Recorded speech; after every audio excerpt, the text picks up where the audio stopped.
आज की वीडियो में हम इस क्वेश्चन का इंटीग्रेशन सॉल्व करने वाले हैं। तो यहाँ पर इसका इंटीग्रेशन तो करना ही होगा, लेकिन साथ में प्रॉपर्टी भी दी हुई है। तो जब भी प्रॉपर्टी दी हो और वो ज़ीरो से स्टार्ट हो और कोई एक टर्म पर एंड हो रही हो, तब हमारे पास एक स्पेशल प्रॉपर्टी आती है कि जब भी आपका लिमिट ज़ीरो से स्टार्ट होकर कहीं ए यानी कोई भी टर्म वहाँ तक जा रहा है और आपका एफ एक्स है, ये पूरा एफ एक्स के अंदर आ गया ना, उसको इंटीग्रेट करना है with respect to d x. तो उसको हम लोग सिंप्लीफाई कर सकते हैं ऐसे, f of a minus x, यानी कि जहाँ पर एक्स होगा उसको ऐसे लिखेंगे a minus x dot d x. उसके बाद ये आपका फर्स्ट इक्वेशन बन जाएगा, ये सेकंड इक्वेशन बन जाएगा, इन दोनों को ऐड करेंगे, आपका इंटीग्रेशन आ जाएगा। तो वैसे यहाँ पर करते हैं। सबसे पहले ये जो आपका क्वेश्चन है ये खुद में ही आई है, तो I is equals to integration 0 से π/2 तक of root sine x upon में root sine x plus root cos x dot d x, और इसको हम लोग मान लेंगे ये क्वेश्चन नंबर 1। क्यों? क्योंकि ये आपका question as it is raw form में है। अब हम लिमिट अप्लाई करेंगे जो कि है 0 से a तक, a यानी कि क्या, π/2। तो x के जगह ऊपर क्या लिखेंगे, a minus x, that is π/2 minus x. तो जहाँ जहाँ पर x होगा वहाँ पर आपको π/2 माइनस एक्स लिखना होगा, तीनों जगह। तो सिंपली अब उसको लिखेंगे, तो 0 से π/2 तक रूट साइन एक्स की जगह पर क्या लिखेंगे हम लोग, साइन π/2 माइनस एक्स अपॉन में वापस से रूट साइन π/2 माइनस में x plus root cos π/2 minus x, यानी कि जहाँ जहाँ आपका x होगा उसके जगह पर a माइनस एक्स मतलब क्या, जो आपका ऊपर टर्म लिमिट दिया हुआ है वो। तो यहाँ पर ये प्रॉपर्टी तभी लगेगी जब आपका लिमिट 0 से स्टार्ट होता है।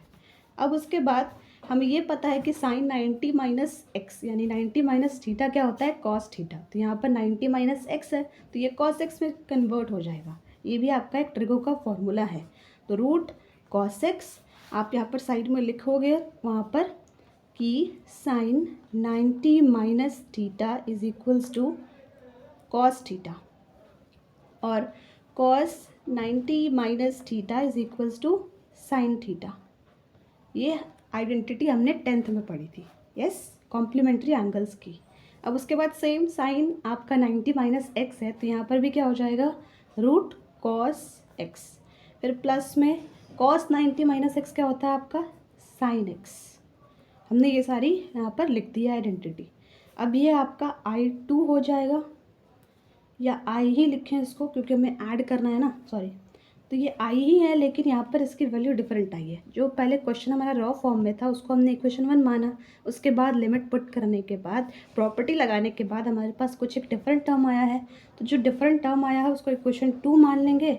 अब उसके बाद इक्वेशन 1 एंड 2 को हम लोग ऐड करेंगे। तो यहाँ पर मैंने ऊपर में I माना था, इसको भी I ही माना है। क्यों? क्योंकि I plus I that is what, 2i, ठीक है, 2i हो जाएगा। और उसके बाद ये वाला टर्म और ये वाला टर्म, इसकी लिमिट तो सेम है तो इसके लिए हम लोग यहाँ पर इसके अंदर वाले टर्म को ऐड कर देंगे। वो कैसे करेंगे, 0 से π/2, फिर उसके बाद सिंपली जो आपका ये वाला टर्म है उसको पहले लिख देते हैं और सिंपली एलसीएम की मेथड से हम लोग यहाँ पर इसको सॉल्व कर देंगे। तो यहाँ पर ये क्या आया, रूट कॉस एक्स अपॉन में root cos x plus root sine x dot d x. तो यहाँ पर डिनोमिनेटर तो सेम है तो इसका मतलब क्या कि ऊपर वाला इंडिविजुअली ऐसे ही ऐड हो जाएगा। तो 0 से π/2 तक अभी तक हमने लिमिट पुट नहीं करी है, हमें बस सिंप्लीफाई करना है थोड़ा क्वेश्चन को। तो एलसीएम तो यही आपका डिनोमिनेटर हो जाएगा, क्यों? क्योंकि ये सेम है, सिंपल।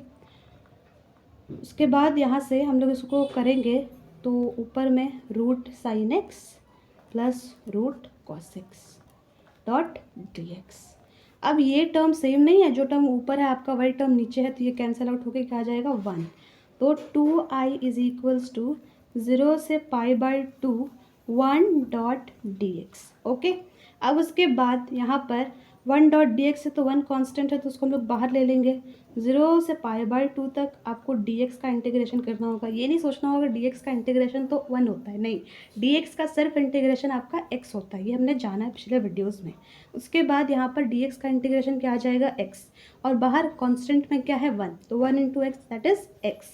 तो 2i is equals to 1 into x, इसका लिमिट क्या होगा 0 से π/2, ठीक है। तो हम लोग लिमिट कैसे पुट करते हैं, यहाँ पर 2i है तो x हो जाएगा, पहले x में अपर लिमिट पुट करेंगे x की जगह पर तो π/2 हो जाएगा, फिर माइनस में x की जगह पर 0, तो सिर्फ x था तो x की जगह पर अगर आप 0 पुट करोगे तो वो 0 ही आएगा। तो 2i इज इक्वल्स टू π/2। अब उसके बाद इसका सोल्यूशन हम लोग कहाँ करें, नेक्स्ट पेज में कर लेते हैं।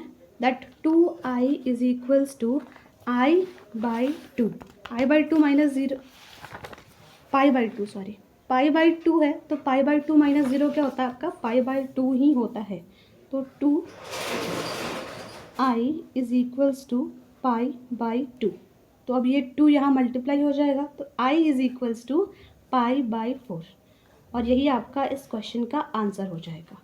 तो हमेशा ये प्रॉपर्टी याद रखनी है कि जब भी अगर आपको किसी क्वेश्चन में लिमिट दिया हुआ हो और वो लिमिट 0 से स्टार्ट होकर कोई एक टर्म पे जा रहा है तो आपको वहाँ पर ये वाली प्रॉपर्टी लगेगी। तो उसमें पहले क्वेश्चन को रॉ फॉर्मेट में इक्वेशन नंबर 1 मान लेना है। उसके बाद आप जब वहाँ पर x के जगह पर ये वो टर्म माइनस में x लिखेंगे तो आपका एक और इक्वेशन आएगा जिसको इक्वेशन नंबर 2 मानेंगे, फिर उन दोनों को ऐड करेंगे। तो ऐड ऐसा नहीं कि सिर्फ अंदर वाले टर्म्स को ही, आपने इसको i माना है इसको भी i माना है, तो दोनों को ऐड करेंगे तो यहाँ पर 2i भी हो जाएगा। फिर सॉल्व करने के बाद फाइनल स्टेप में हमें लिमिट्स पुट करनी है और आपका आंसर आ जाएगा।